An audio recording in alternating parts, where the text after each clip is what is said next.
Greetings, YouTube. The Puritans are alive and well in America. In Uniontown, Indiana, there is an adult entertainment store, otherwise known as a porn shop. Now, the folks of Uniontown, Indiana, seem to be unhappy with the situation. They don't want there to be an adult entertainment store in their community. So, in an attempt to reduce the clientele of said shop, they have set up a camera system, I believe it's a digital camera system, to record the license plate numbers and the people that go into the store every single time a client arrives. It is an attempt at intimidation. Their goal is to reduce the number of people that go there because they're hoping that there will be other people who are ashamed that they're going into an adult entertainment store. Now, this kind of shaming mechanism is unhealthy. It was unhealthy the first time it was used by humans hundreds of thousands of years ago, and it's unhealthy now. So long as people are consenting adults, there is no such thing as shameful sex. It may not be sex that you're interested in. It may not be sex that you personally find tasteful. It may not be sex that you think is even right or wrong. However, so long as the participants are consenting adults and a person purchasing something from an adult entertainment store, a porn shop, is going to be a consenting adult, what they do and how they do it is none of your business. And attempting to intimidate them so that they will not participate in this activity is, in my opinion, immoral. Plain and simple. Now, if your personal worldview is such that you believe that sexual activities are prescribed to a very short list, or they are only allowed within certain definitions of relationships, that's your purview. You can believe that. You can only practice sex in that way, and you can only practice sex under those conditions. You have that right. No one is going to stop you. No one, quite frankly, really cares.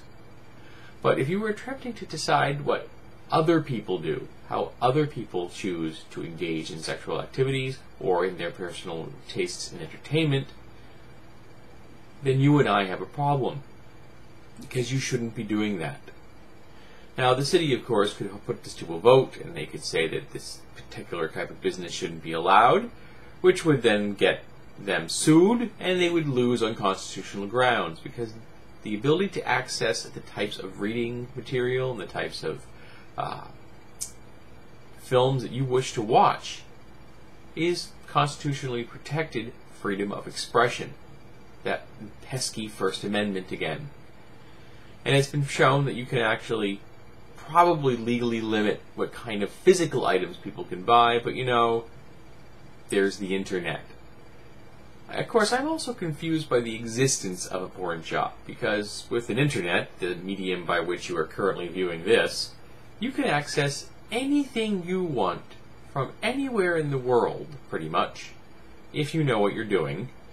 And you can buy, at least in America, any kind of sexual toy that you desire, and have it all delivered right to your home in a plain brown box.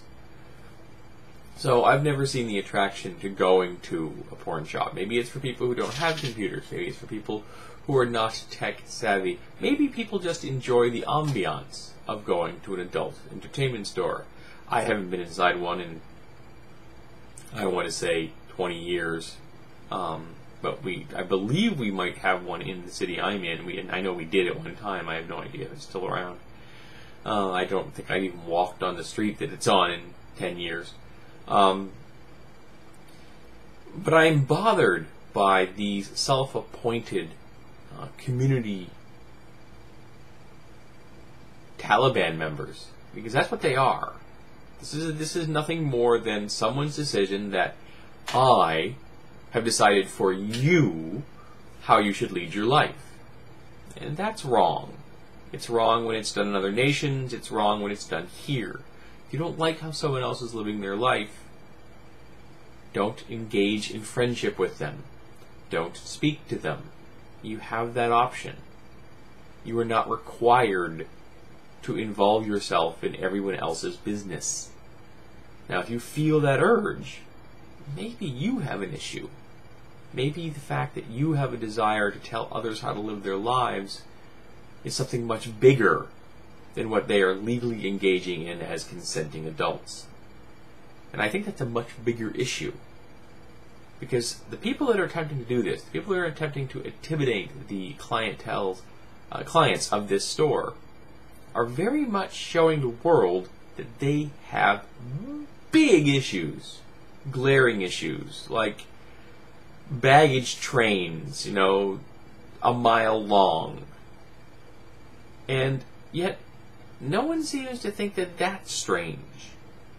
That their attempt to impose their moral worldview upon others isn't just as aberrant as they view people's desire to go into an adult entertainment store and engage in purchasing legal products.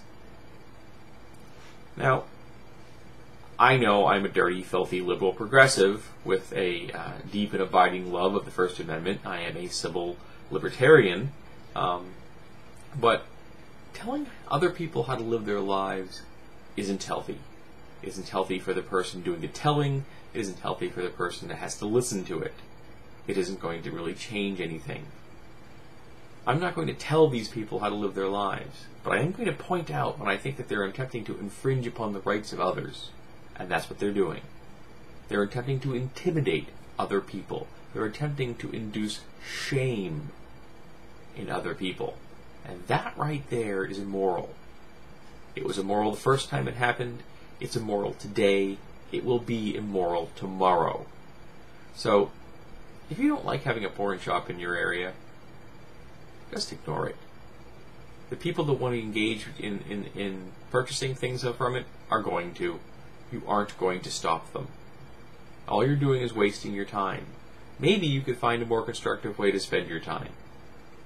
I'm not sure. I know I can, because I don't protest these kind of things.